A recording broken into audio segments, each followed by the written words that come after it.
that you cited to the group when you pitched your proposal at Sullivan's?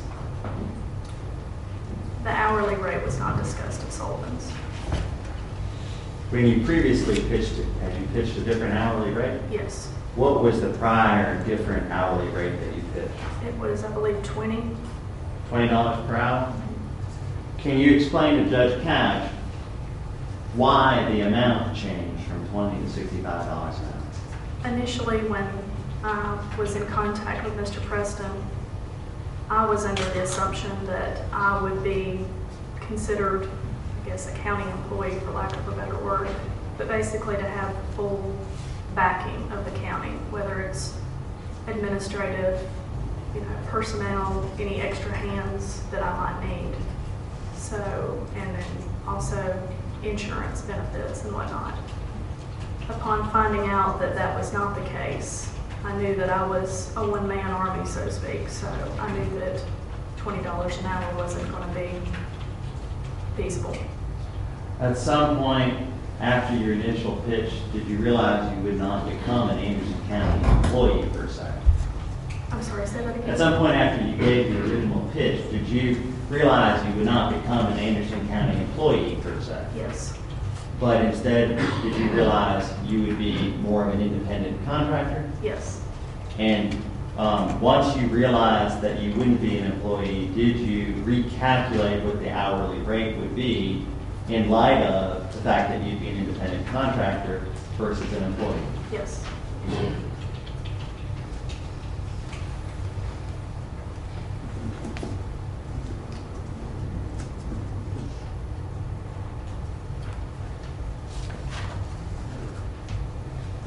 If you turn the page, go one more page, and specifically it would be Plaintiff 76, last page, and it would be base number PLF-01407. Does this last page contemplate a minimum amount of budgeted hours that you would work to underneath this contract with the county? Are you asking, does it ask for a minimum? Well, what I'm asking you is about the section entitled Normal Working Week. What I was curious is, was it your understanding that you agreed to work the hours required to meet the defined deliverables? Yes. And the defined deliverables was what we discussed up above under the services, correct? Yes. If you'll turn and look at Defense Exhibit 67 for me, should be the next one in your findings.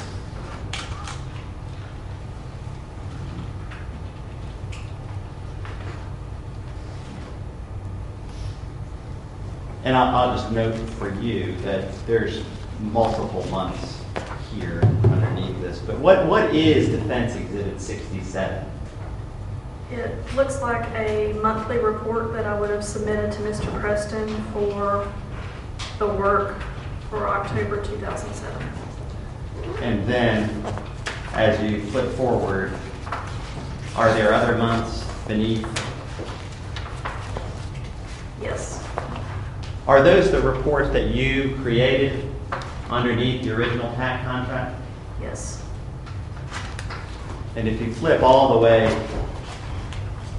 to the very end, do those reports extend from November 1st of 2007 all the way through January 30th of 2009?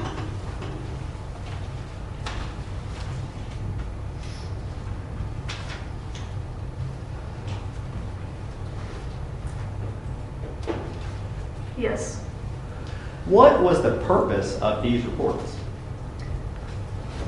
The purpose of these reports was to keep Mr. Preston informed on the progress that I was making, the groundwork that I laid initially, and building upon that.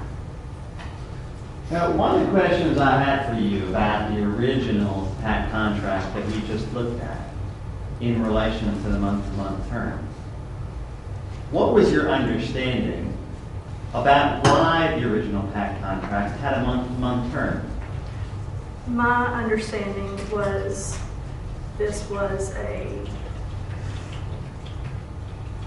just seeing how, trying this, seeing how it worked, because this hadn't been done anywhere else in South Carolina, to see if it was going to benefit all of the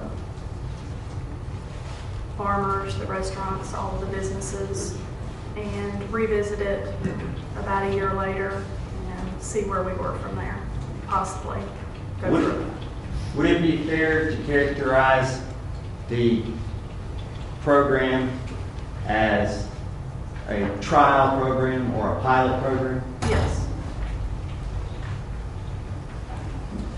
If the program didn't work, was it your expectation that it would just be terminated under the month-to-month term?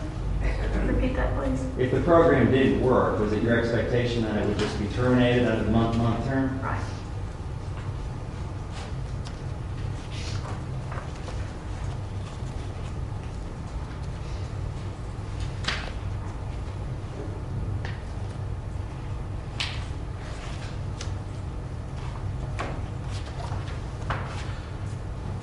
Shaum, what I'd like to do is, can you tell Judge Couch what progress you made during that first year?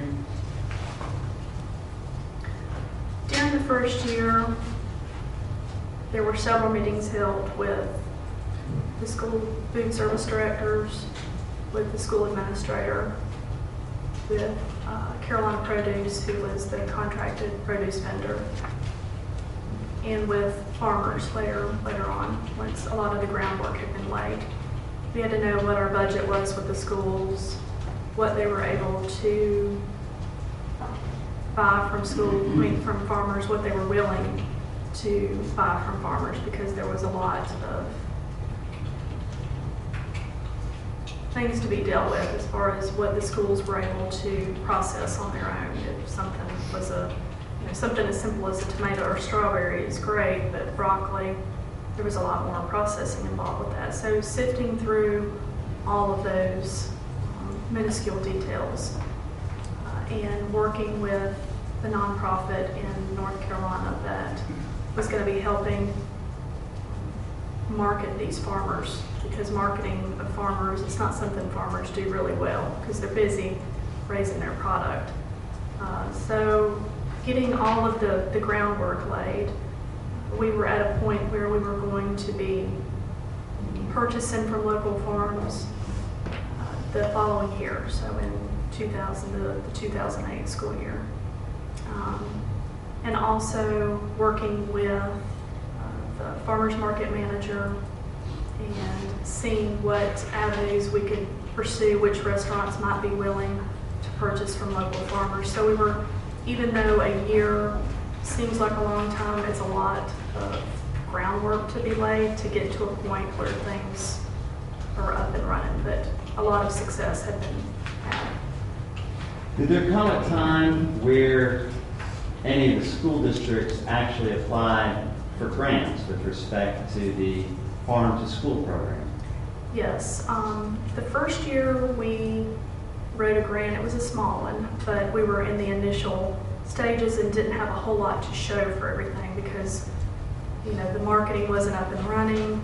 The purchases hadn't been made because contracts were still locked in for that year.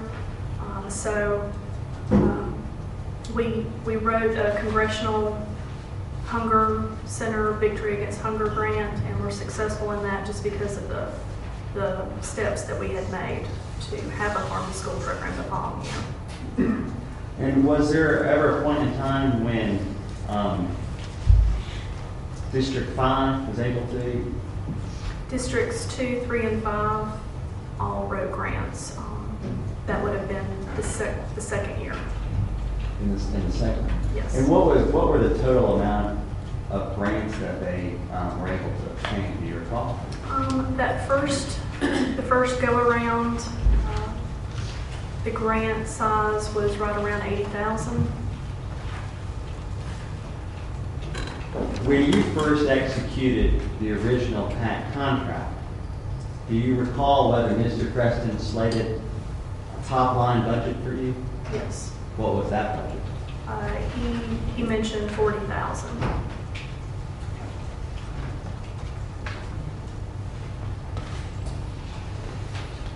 How about conferences? Were you able to help coordinate new conferences in Anderson County with respect to sustainable agriculture? Yes, we had a conference, I believe it was January of 2008, and that was to introduce this concept to the local farmers.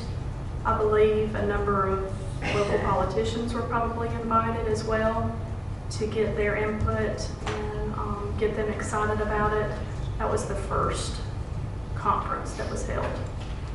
How many conferences were there total? I believe it might have been two or three. The third one was the large one.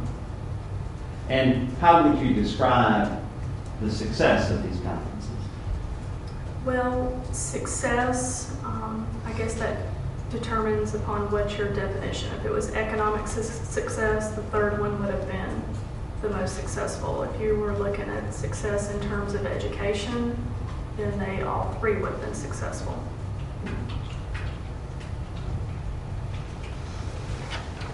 Now, on Defense Exhibit 67, I would like you to turn for me to the page that has the number on the bottom right-hand corner that says PLF line 02982. Which exhibit are you on? I am on Defense Exhibit 67. In that page was? Base number 02982. Thank you. Specifically, Ms. Shaum, I'd like to turn your attention to the entry for the week of October 27th of 2008 on the bottom of 2982, and it spills over on 2983.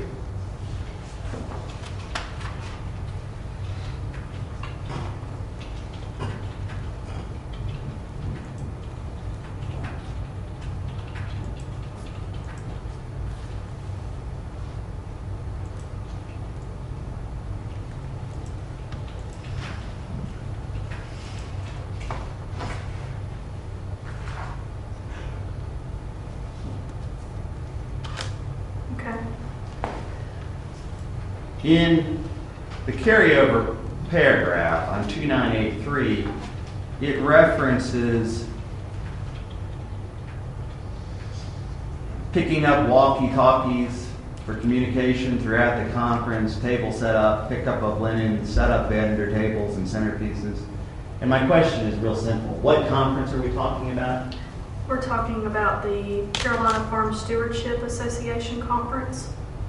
Was that the third conference that you referenced earlier? Yes, sir. Was that the conference that was the most economically successful?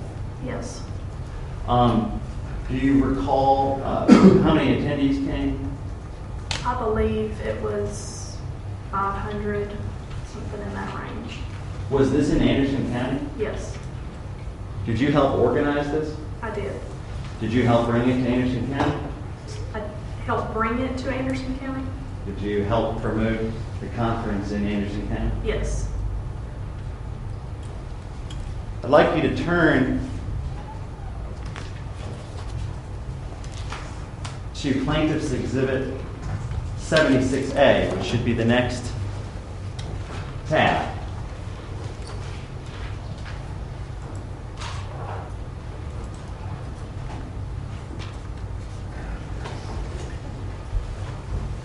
Ms. Shaum, is this an email from you to Joey Preston dated October 27th, 2008? Yes. Does this email attach an amended PAC service agreement. Yes. In October 27th of 2008, had little over a year elapsed since you executed the first PAC contract. Yes. Had the programs that PAC began to institute started to take root. Yes. At this point in time, did you approach Mr. Preston about amending or revisiting the original PAC contract? Yes. In October 27th of 2008 was the third conference that was an economic success in which 500 people attended. Did that occur during that week? Yes.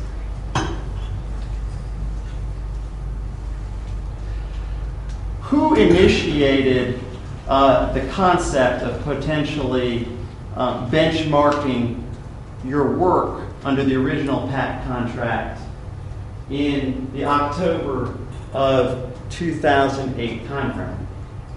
I probably contacted Mr. Preston prior to this because obviously my contract is attached to this email.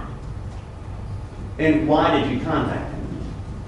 Because a year had passed and all of the programs, as you said, were taking root, looking to be successful in the future. And to ensure that success, I was looking to have my contract renewed.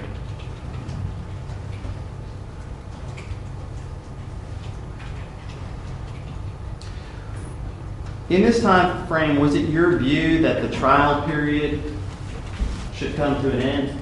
Yes. And was it your view that the county should provide PAC a more solidified contract? Yes.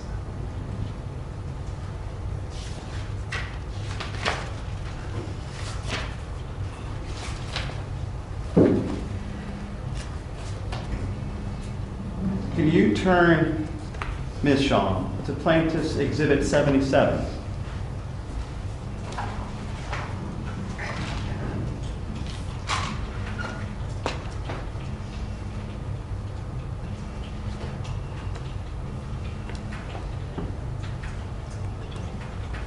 Is this the contract that PAC executed with Anderson County in November of 2008? Yes. The first question I'd like to ask you, Ms. Shaum, is does this contract contain a minimum hourly requirement for you to work? No?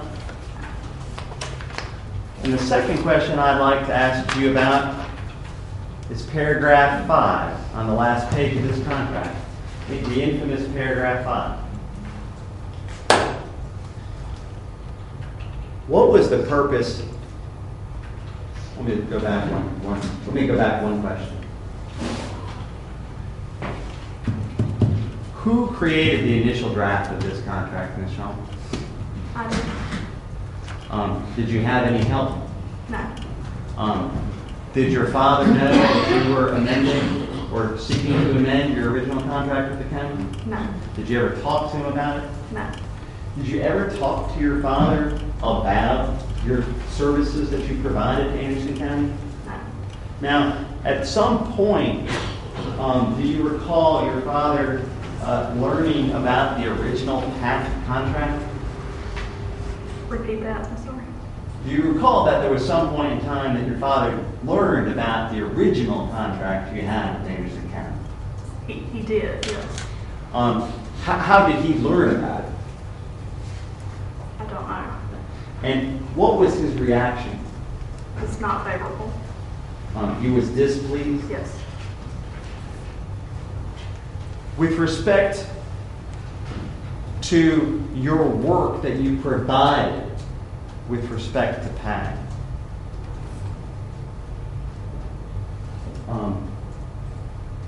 did you talk to your dad about the professional services you were providing in Anderson County? No. What conversations did you have with your dad about his work? No, What conversation did you have with your dad about Anderson County politics? no, And what conversations did you have with your dad about his being an Anderson County council member? no, Is it fair to say that the relationship that you had with your dad wasn't one where you'd have those types of discussions? yes. Now, let's look back at this paragraph 5 in this Plaintiff's Exhibit 77. And specifically, it's paragraph 5.1. What was the purpose of this paragraph? At that time, we had laid a foundation for all of these programs, and there was significant buy-in, not just on the county's side, but also Anderson local businesses, restaurants, institutions. There were so many people that were making changes for something that they felt was going to be an ongoing program, a program for the future of Anderson County. So in order to protect their investment, so to speak, that's the purpose of this. And that 3-year period of time, was it also a period of time that you felt was necessary to cement the toehold of that program in the community? Yes. Objection. Let it go on. I will ask you not to leave the witness. Was there another purpose behind the 3-year term? The services listed, one of them was a group of key players, farmers, restaurant owners, businesses. All of these folks coming together and basically taking over the program. And that takes time to put something like that together. So that is a program that is viable and sustainable for the future.